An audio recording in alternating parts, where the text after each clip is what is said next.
All right, welcome back to the Flipping Junkie podcast. Super excited today because I got my good friend Blair Halver on the podcast. Hey, welcome to the show. Danny, it's so great to be here. Thank you for having me on. Yeah. So I hadn't talked to Blair in probably had been a couple of years, I think, since I'd seen you. And then I saw you at an event in Florida about a month and a half ago. So it was really cool to get to hang out with you for a bit. And it's like, man, I got to get this guy back on the podcast or on the podcast. You hadn't been on the podcast yet. That's right. And so super pumped to have you on here for the first of many times, I'm sure. Yeah, no, thanks, man. Glad to be here. Cool. So let's start like I normally do. I want to ask you how you got into real estate investing, what piqued your interest, what got you excited about this business, and just tell us your story. Yeah, well, my story probably starts like a lot of other people's stories in this business. The year I got married, I read that book, Rich Dad, Poor Dad. Which I don't one? know if you've ever read that. Rich Dad, Poor Dad. Oh, I'm going to write that down. Oh, come on, man. I was like, this guy's punking me, right? No. Yeah, no. So read that book, and I mean, that book not only opened my eyes to just the whole world of money in general, because I was, in my early 20s back then. I was just working a, day job, hourly wage, whatever. But it opened my mind to the whole world of finance and investing. And then, of course, as a lot of people have noticed from that book, it kind of steers you towards real estate because he talks about it so much in there.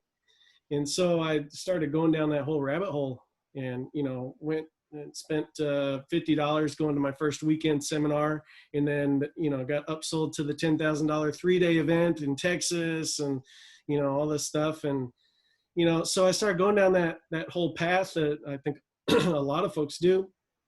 And, no regrets, of course, because, I feel like a lot of people, they say, oh, I spent 10 grand on this and didn't get any deals. We didn't actually get any deals from, like within the short time frame after that event. My brother and I were doing this together.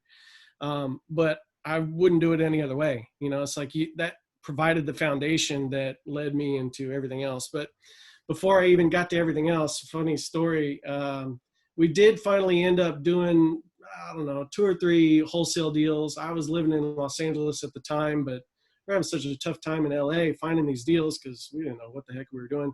We decided to invest virtually, remotely back in our hometown in North Carolina while my brother and I were in LA. Finally ended up doing a few wholesale deals. And after like the 3rd or 4th one, I got my little wholesale check, $3,000 or $4,000, whatever it was. I was like, man, this is for the birds. Like, I don't want to do this. Like, it's way too much work for too little money, and of course, a lot of that had to do with how new I was. And I don't know what I was doing. Right.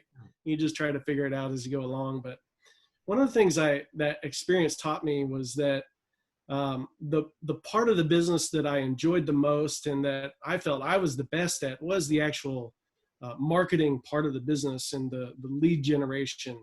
I went through well, you probably know Chris Chico, went through his absentee owner profits program way back in the day, right? And was mailing postcards and, generating the leads and, talking to them over the phone, trying to get the deals locked up, all that sort of thing. And what I realized was that the final notice postcards, right, back then? Yeah, final notice, like or like I've been trying to reach you, all that sort of these little yellow postcards with just like a big block of black text, right? Yeah. And and they worked, right? That was the upside of the whole thing. And from that experience, I realized that was the part I enjoyed the most, the actual marketing part, the lead gen. And so I thought, well, what if I could just do that for other investors? I'll do lead gen or marketing for other investors. I'll let them deal with the sellers and all that other stuff that I didn't want to deal with anymore. I'll just generate the lead for them. That was the start of my company I called Dealbot, which is our motivated seller lead gen company that we had for years and years. We actually don't do any lead gen services for clients anymore. We've transitioned more to a coaching program, but for, I don't know, 8 or 9 years, 7, 8, 9 years, I just did lead gen for other investors. And what was interesting was that, half the clients would get great results from the leads we send them. And the other half would get no results. And I'm like, guys, these are the same leads. Like we run the same campaigns wherever the client is, whatever geo they're in, right? And so it really kind of struck me as like, okay, it's not the leads, it's what they do with the leads that really makes the difference. Yeah, leads are important, having good quality leads, and it's always that Yeah, I want to balance. dig into that. That's Yeah, the same thing that we experienced doing the pay-per-click. yeah, It's like, people talking about, some people saying I'm not able to justify the cost, and there's a big piece there that we had to look at, saying, just like you said, what's happening once you got the lead? Because the lead typically is going to be roughly the same. It could be different markets. It's still, the same type of motivated seller lead though. So what's yeah, going on? So I'd love, let's dig into that yeah, quite a bit if you don't mind. yeah, yeah. And I've had some recent clarity about this because I was talking to other clients, and we as marketers and entrepreneurs and business owners, we do a lot of market research, figuring out, okay, what is this audience, this market want? What are the problems they're having? And a lot of times, we'll get potential clients coming to us saying, hey man, I just need more leads. Like I just can't get enough leads. And what I usually try to, imply to them very politely and tactfully is that finding the leads is not your problem, sir. Right? Getting the leads is the easiest part of the whole business. And here's a question that I asked them to help them kind of realize this is, if you knew without a doubt that you were able to convert 1 out of 5 leads that you get, let's say, into a $10,000 or $20,000 deal, then would you have any issue finding the leads? No, because if you know you can convert them, you can sign up for any lead gen service or send out your own mailers, just get leads coming in. So finding the leads is not the issue. The issue is your ability to convert those leads into deals, because if you know you can convert them, you can go get leads from anywhere. That's part of the reason we stopped doing done for you lead gen service, because it did become very commoditized. I mean, there's a new lead gen service every other week, it seems like, right? And so while leads are crucial and vital to the business, in my opinion, from my experience, the conversion of those leads and how you handle the leads is more important. If you don't have the conversion aspect working, it doesn't matter how many leads you get in. Yeah, you might find a deal every now and then, but it's not going to be as profitable as you would need it to be to make this a viable going concern for yourself. Yeah, absolutely. Yeah, and it's funny because I think a lot of people do look at it like I'm not getting enough leads, and it's like, no, you could be getting enough. You're just not capitalizing on the ones that you're getting. And like you said, also, those deals, depending on what your goals are for the year, it doesn't take that many deals to really, kick a lot of butt in this business and make quite a bit of revenue just from a handful. So let's start going through what you suggest happens. Like, what sets the people that are doing well with the same leads apart from the people that are not doing so well with those leads? Like, you break it down from even just that initial phone call or however they receive that lead, and what Yeah. those people do that make them set them apart. Yeah. I'll tell you, I mean, just, probably the number one thing is how much they stick to those leads, because you don't get everybody on the phone right away. Like these leads, you got to follow up with them, right? And even if you do get them on the phone, they might not close on the first call.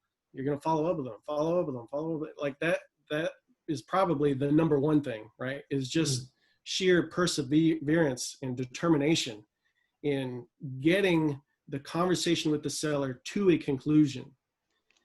In a perfect world, the lead comes in, you call them right then, they pick up the phone, you have a 15-minute phone call with them, and you get it to a conclusion, yes or no, we're going to do business or not. It doesn't always happen that way, of course, right? That's the ideal way. Now, aside from the actual perseverance and getting them on the phone, once you're on the phone with them, in my opinion, and I've seen a lot of other industry leaders tell you to like just go straight to the house. As long as they've got some sort of motivation and they've got equity, go to the house, get in front of the seller, get face to face with them, spend however long it takes building rapport with them. And while I'm not trying to knock that, because that certainly works. What I find though is that the folks that can build that rapport very quickly and do everything over the phone, they end up doing more deals. Not only do they do more deals because they're not having to drive out to the house and all that sort of thing, but now if they never end up going to the house, they can do deals anywhere. And so this has been a big, probably one of the bigger breakthroughs in my own real estate investing business over the past, year, 2 years, is we started doing deals nationwide now. I don't know if you've had anybody else on the podcast here talk about this, but that has been a game changer for our business. We can talk about that a little more too, but to answer your question, I mean, it really boils down to like the folks that are successful with the leads. Comes down to perseverance and follow-up and what you say to them over the phone. We use scripts. All our acquisitions team uses scripts. I want them following that script. And I tell our act team, like, if you read a part of the script and the seller says, oh, I don't understand. What do you mean by that? I don't want them going off script. I want them just to back up in the script a little bit and read it again, exactly the same, just a little bit slower. And then the seller gets it. So what were the these last scripts, thing, what were the scripts developed from? Somebody's training or your own stuff, or what did you? a mix, and take, it's like we all do. We take a little bit from here, a little bit from over there, and we put our own flair on it, our own stuff, and it becomes this new thing, right?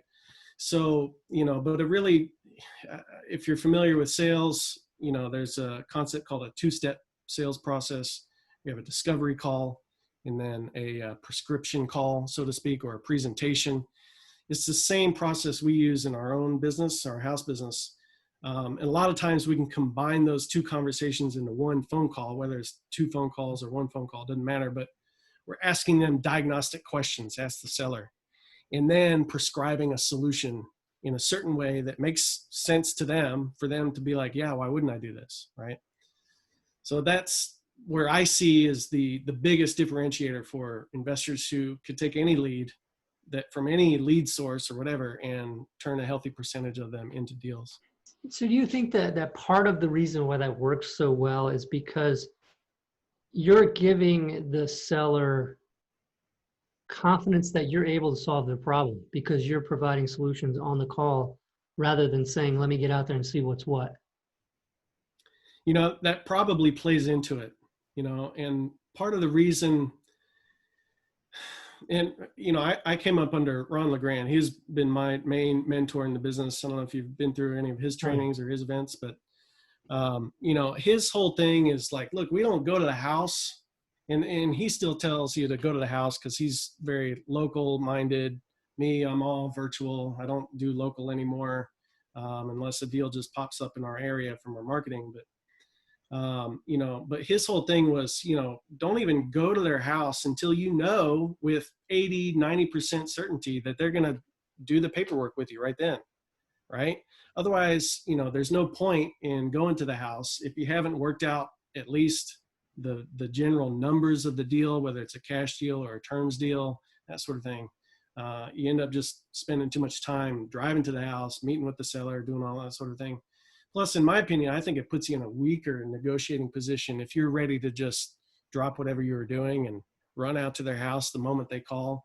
I think if you position it correctly, you're like the doctor, right? Like the doctor doesn't just make house calls anymore. No, you got to go to him, right? If you got some disease or ailment, you got to go to him, where the doctor's not dropping everything he's doing just to rush out to your house. You know what I mean? So it kind of changes the positioning a little bit for you in the negotiation as well. Yeah, so that's interesting because I think from my point of view, if there's motivation going out there right away, the whole like I can be out there in 2 hours or something like that, is to prevent them from calling other people, a lot of times and things like that. And so my concern would be if I treated it that way, which you're right, immediately as I'm telling you, that makes me know that I'm in a weaker position, but do you think that you lose deals because of that? Because you weren't even willing to go out there and they called somebody else that was like, yeah, I'll be right out there. I mean, is that a concern, or is that something that you've experienced where you've lost deals because of it? It would be a concern if we didn't have that, we call it a closing call, that meaningful conversation with the seller over the phone right away. Because the seller, when he reaches out to you, responds to your marketing or whatever, he's looking for a solution ASAP, right? And if we can talk to them over the phone and lay out the solution for them, they will typically not go call some other investor, because now they feel like they've got their problem solved already. And I did it over the phone instead of you going out to their house 2 hours later, whenever you could get there. You know what I mean? Wow, yeah. Yeah. So what are the ways that you do that? Because basically I'm just like a simple, offer kind of guy where it's like, here's what I can pay you cash. That's what I'm doing. So I'd imagine you've got more up your sleeve that, and not in a bad way, but you have different ways to do deals. Do you mind sharing some of those? Like Yeah. what are some of the ways that you gauge what they're looking for and structure things? Because I'd imagine if I just told them real quick over the phone, trying to close them on, you know, what might be considered a lowball cash offer, that might not get them sold on. Well, let me not, they might be calling other people saying, I could probably get more than that. I'm going to call some other people. How Yeah. do you handle that? I see what you mean. And yeah, we should probably talk about this as well. Cause I, I guess I do things a little different. So we don't typically make offers to sellers. What we do is get them to make the offer to us over the phone. We do that by asking a series of strategic questions. And, there's all kinds of variations of this thing, but, in a cash deal, for example, and we do both cash or terms, creative financing, whatever the deal necessitates. But just as an example, for a cash deal, and again, this is just one small example, but, it's that old question, like, look, if I could pay all the closing costs and close whenever you're ready, as soon as 7 days, what's the least you could take for the property? Mm-hmm. Right? Oh, is that the best you can do? Gosh, so you're saying if I don't pay you X, you'd rather not sell to me? Right? And so we get them ask those questions, we get them to make the offer to us. And so if I ask somebody, what's the least you take for the property, and they say 100,000, I'm like, gosh, I don't know if I could do that. Well, what does that make them want to do? Oh, well, maybe I should go a little lower, right? And you try to get them to negotiate against themselves, right? Mm-hmm. So, and so let's just play that out. If it's a cash deal, I want to know what they think the house is worth. Let's say they think it's worth 180 or whatever, and they're asking 100. Now I know that spread indicates to me this is a viable prospect, not a suspect, right? Then I want to ask them, okay, well, what kind of repairs does the house need? How much do you owe on the house? And then finally, how much do you want for the house? Right. So we take all that into consideration, and then we can kind of judge, okay, is this a deal I even want to pursue further? Or is this guy just smoking crack and, we're never going to see eye to eye on any of this, and there's no point in going to his house anyway. You see what I mean? Yeah.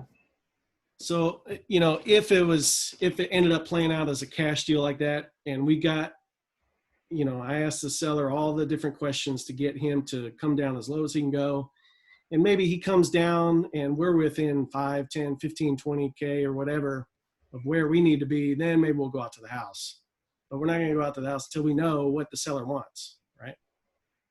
Does that make sense? Mm-hmm. I don't know if that answered your question, but Yeah. so yeah. So what happens when you have people that don't really know what they want, or what, they don't, I have no idea. You need to tell me what you can give me. I just don't know. yeah. What do you do in that case? Yeah, another of my mentors, the Wolf couple, they teach a lot alongside of Ron as well.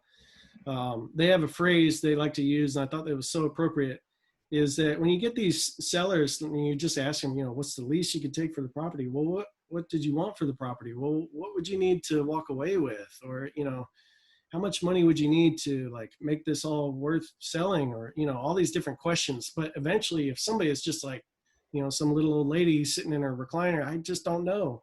At that point, then we got to put our good shepherd hat on, right? And we be the good shepherd for them and be like, look, houses in this area, we're typically buying for between X and Y, right? And we give them kind of a range like that.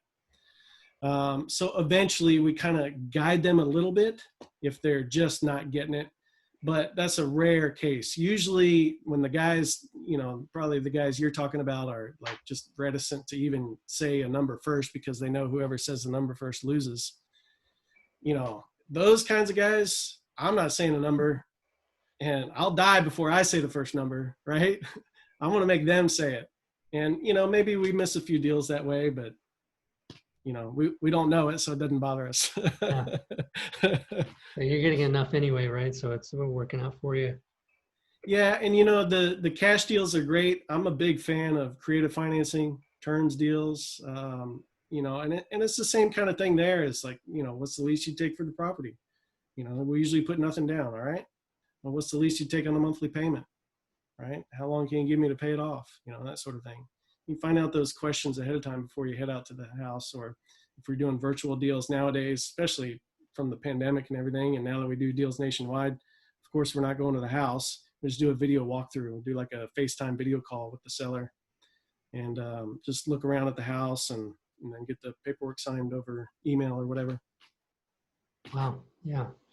And, how often do you have people not want to do that? Where they say, well, you really need to come out. Does that come up ever, or is everybody pretty much? Every now and then it used to. Nowadays with the virus and everything, nobody wants us to come out. Like even if we were local, and I can count more times now in recent memory where people did not want anybody to come to their house versus, no, I want to meet you face to face, that sort of thing. Mm-hmm. And you do everything through that video walkthrough, and do you put escape clauses in there or anything? Or how do you handle that? Yeah, so in our purchase agreement, we set it up so that the extent of any damages we would owe to the seller if we default on the agreement is the total of our earnest money deposit, which we only ever put $10 as earnest money. So we don't have to rely on escape clauses then to get out if we don't like this or that with the house. We could just say, look, we're canceling the agreement. You can keep the $10. So yeah, that's how we get around that. Yeah. And then, you're wholesaling these. Yeah. If it's a cash deal, we'll wholesale it. If it's a terms deal, we'll either sell off that contract, wholesale it, or we'll just find a owner occupant that wants to come in with a big down payment, and we'll make some monthly cash flow too that way. Okay. And how are you approaching when you do the wholesale with the sellers? Are you letting them know up front we're going to be looking for, somebody to come in and buy this? Yeah. And I found that the more transparent and upfront you are with them and just tell it like it is, the better the deal goes, right? The more they respect you. And, every now and then you get a seller who's like, well, I don't want you making a bunch of money on this. Most of the sellers, they realize we're in this to make a profit. They don't have a problem with that. Right. And so a lot of times, what we'll do is right after we get the purchase agreement signed, the next question on everybody's mind is, okay, when are we going to close? And so we just tell them like, look, some deals, some situations, I go ahead and close right away or whenever you're ready. Other deals, I need to line up my buyer before I close. Well, this is one of those times I'm going to line up my buyer first. And that's it. We write up all our contracts with, like we pre-print it with 90 days to close anyway. If they ask about it, we just say, look, it usually doesn't take that long, but we just don't like, running our business with our backs against the wall. So we just put 90 days in there. So now we got a full 3 months to go find somebody. Yeah. If we don't have a good lead on a buyer in 30 days, I mean, something's wrong. You know what I mean? Yeah. Yeah. Okay. What other kind of deals then? If it's not a cash deal, what else are you doing and how are you exiting those? Yeah. My bread and butter deal is a terms deal where we'll buy the house subject to the existing debt. If the seller is owed any equity above their mortgage, we'll give them a carryback for that. In other words, a note attached to the property, a junior lien basically, with no payments, no interest, and no balloon. So if they're owed $20,000 over their mortgage, that note for $20K just sits on their property. And then of course it's set to be due on sale. So whenever we sell the property on down the road or cash out or refinance, then they'll get that $20,000. So that's the probably the most prevalent acquisition strategy that we use. for exit strategy on those types of terms deals, if we're not just going to sell the contract to another investor, say a local landlord who wants to add it to their rental fleet or whatever, we will exit with a lease option. And it really just varies by state. Like in Texas, I probably wouldn't use the lease option, because of all the extra regs around that. But really the deciding factor, whether it's lease option or you sell it on a wraparound mortgage or some other way, is how fast can you get the house back in case your buyer defaults in that particular state.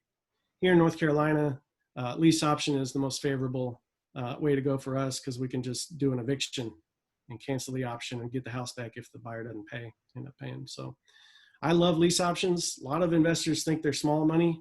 I've gotten $45,000 down from a lease option on a $450,000 house. I mean, we usually shoot for anywhere from 5 to 15%.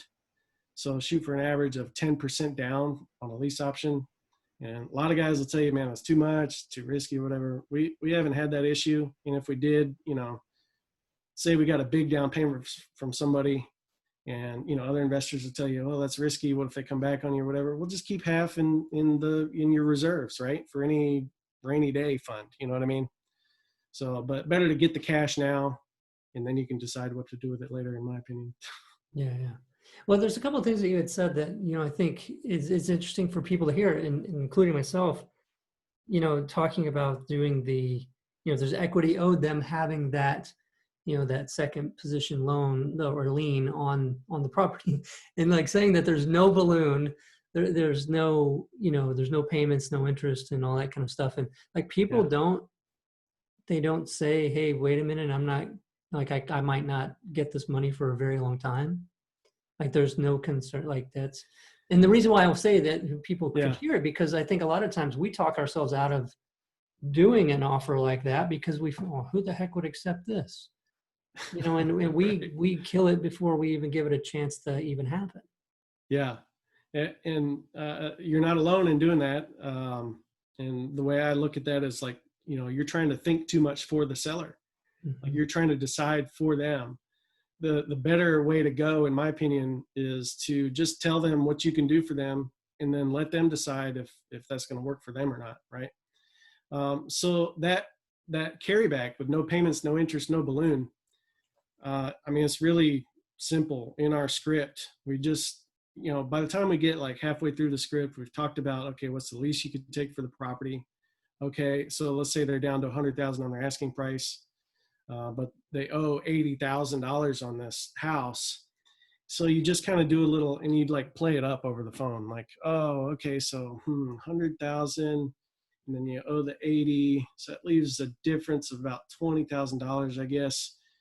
Hey, would it be okay if we just paid you that whenever we cash out like we normally do? Oh yeah, that's fine. No worries. So then if they say yes, now they've just agreed to a no payment, no interest, no balloon carryback without you having to say any of those words. You see what I mean? Yeah, without confusing the hell out of them. Yeah, you just basically exactly. Said, right. Yeah, because you start throwing all those terms in there, and people get scared because they don't. Yeah, so it's all in how you word that. And so you don't get. I guess maybe you have this in your script, if they say, well, how long before you cash out? Yeah, we put in a little paragraph that our ACT team uses if somebody asks that.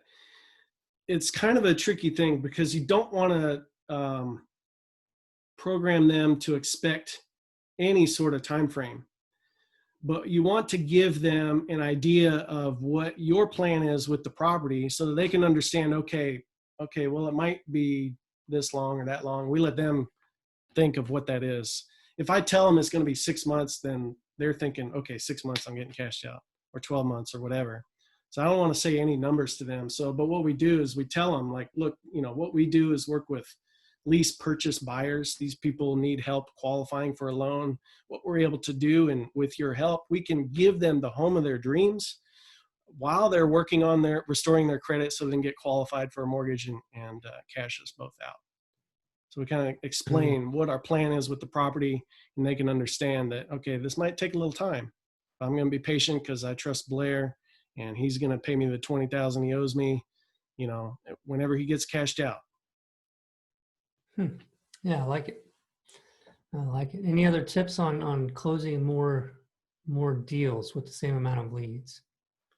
Yeah, man. Like, obviously we talked about the perseverance and follow up. That's obviously key, but I see so many rehabbers and wholesalers, all the guys that are stuck in the cash only business. They think for the seller too much. They think that, nobody would in their right mind would sell for like a no money down terms deal.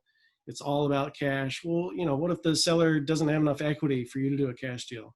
You're not going to go in and do a short sale. It's a waste of time, blah, blah, blah, all that sort of thing, right? So just by opening your mind to doing these types of creative finance deals allows you to do more deals, period. Right. And so in our world, we call it transactional engineering. If you're able to take any seller situation that comes your way, whether they got enough equity for a cash deal or not, and turn that into a deal for yourself and a win-win and all that sort of thing, you're just inherently going to do more deals that way. Okay. And what would you say to the people that say, well, maybe more deals isn't always such a good thing? Right. Yeah. I Well, mean, that's a good question. Yeah. So, and I think I know which way you're leaning on this, but so what you're saying, are you asking about like, okay, doing different types of deals can be distracting. I just want to focus on doing wholesale or fix and yeah, flip. you could have that, but I think, I also worry for myself at least, and I can't speak for other people, but yeah, I feel like it could become a slippery slope for me. It's like I do this deal, made up pretty good.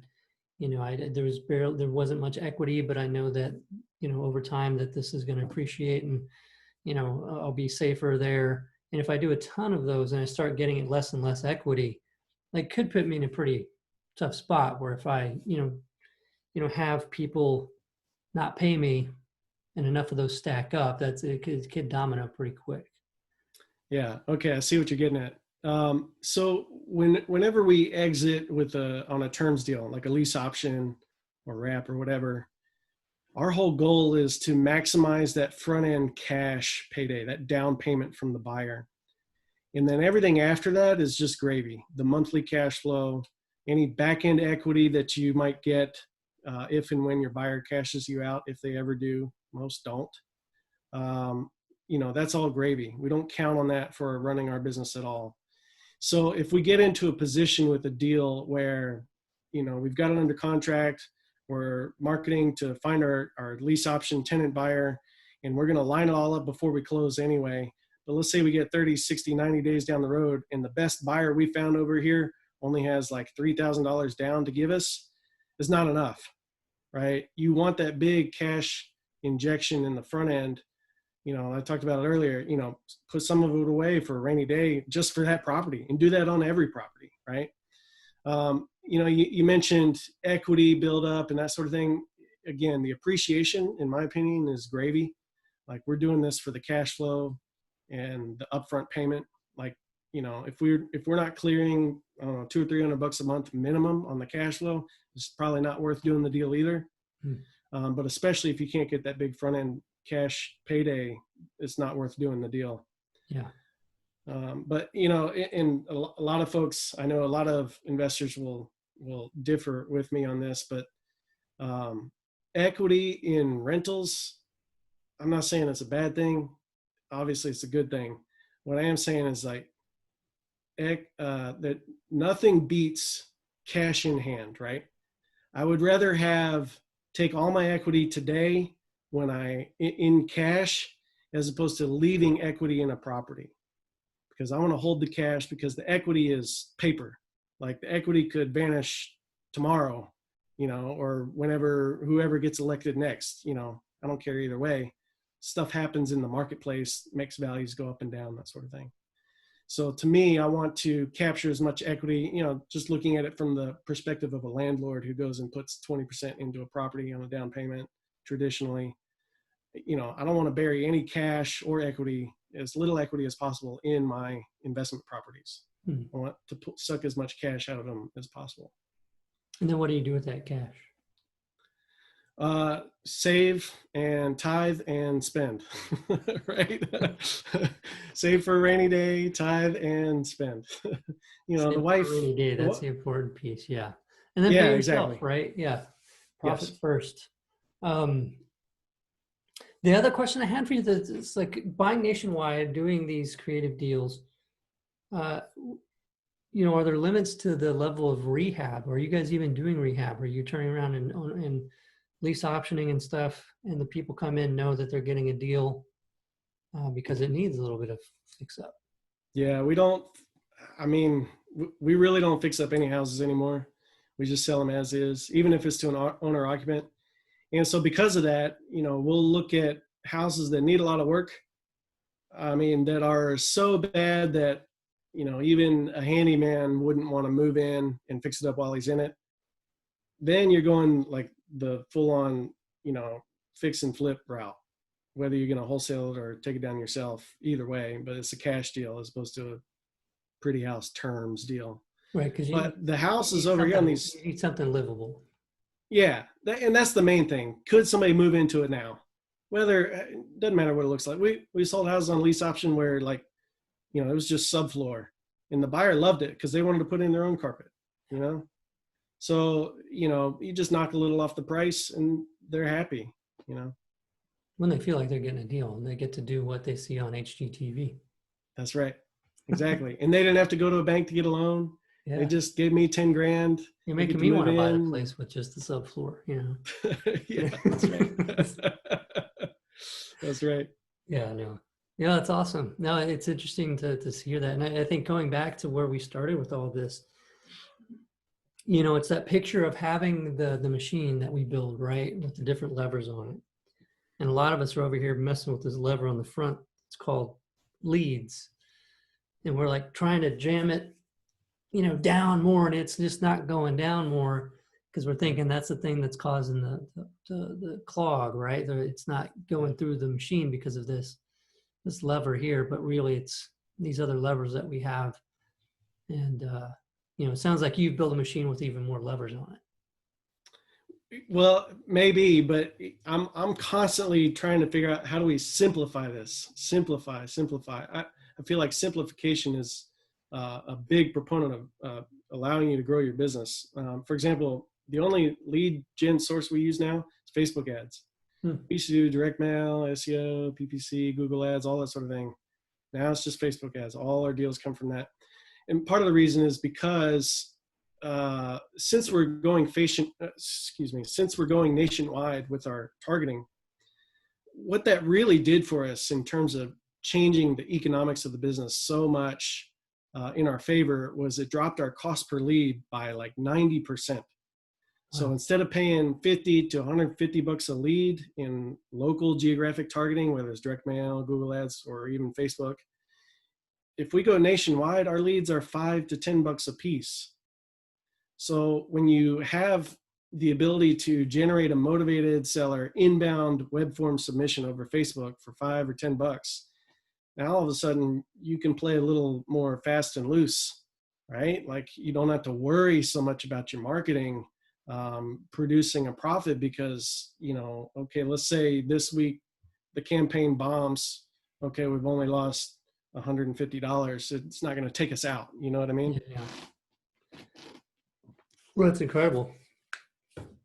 I'm starting so excited, the Reese's peanut butter cups. I was snacking. Right. For anybody listening, I was snacking. He had to wait for us to start this interview because I was cramming my face with Reese's peanut butter cups. Because my team for my birthday last Friday got me like 50 plus Reese's peanut butter cups, and then even made a homemade one that was in like a brownie pan kind of thing. Oh, nice. But that was That's awesome. So, because you know how the peanut butter is like creamy, like peanut butter is creamy, but yeah, in the cups, it's kind of powdery almost, right? So yeah, Sean, he could probably hear me right now. He's down the hall, but he, said the way that you make it in the homemade one was with the graham crackers. Oh, and so there's a slight crunch to it, so it's really cool. So I like that. I like so that. yeah, probably making some people hungry if they're listening to that. But making me hungry. Well, Blair, man, this has been awesome. There's so much knowledge that you have and so many cool things that you've done.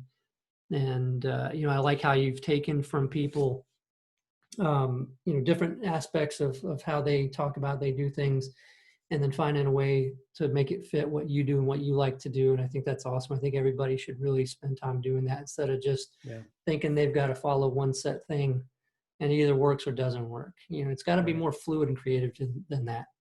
And I love how that you've done that. If anybody out there is listening and wants to connect with you, how should they best do that? Yeah, just go to my website, blairhalver.com. That's BLAIRHALV like Victor, ER.com. We've got a free webinar up there, how to flip houses without wholesaling, rehabbing, chasing deals, or hustling 24/7. Nice.